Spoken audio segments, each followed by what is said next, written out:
तो मन दूसरों का गाइड कैसे बन सकता है? अभी तक तो ये मन जो कि बॉडी कॉन्शियसनेस में रहकर अपने को शरीर समझकर और संसार को बाहर समझकर, दूसरों को दूसरा मनुष्य समझकर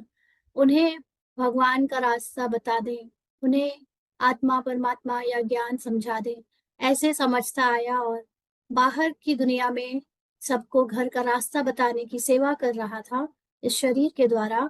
अब समय आ चुका है वास्तविकता का। और अब वास्तविकता ये है कि अब इस मन को अपने मूल रूप में स्थित होकर, यानी आत्मिक रूप में स्थित होकर, रोल के ही अंदर जो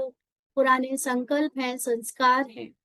जिसमें जिसकी वजह से बाहर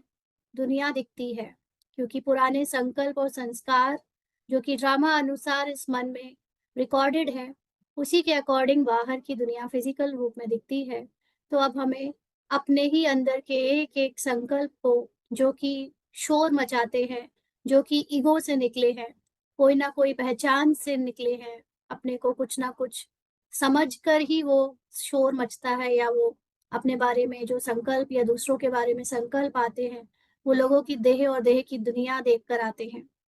तो अब उन सबको रास्ता बताना, माना सबको याद दिलाना, अपने अंदर ही उन संकल्पों को ये देखते हुए अटेंशन देना कि ये संकल्प सत्य नहीं, सत्य मेरा साइलेंस है, या सत्य मेरा स्वमान जो बाबा ने आत्मा को दिए हैं, वो है। तो इस तरह से अंधों की लाठी बनना है, माना जो संकल्प पुराने देहभान में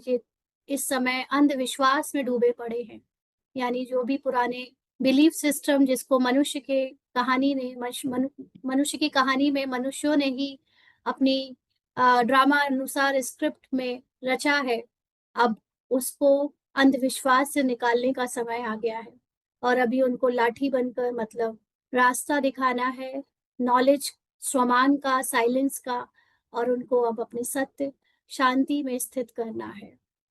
तो अब बाबा के जैसे गाइड बनना है, माना अपने ही अंदर के संकल्पों को साइलेंस में स्थित करने का गाइडेंस देना है।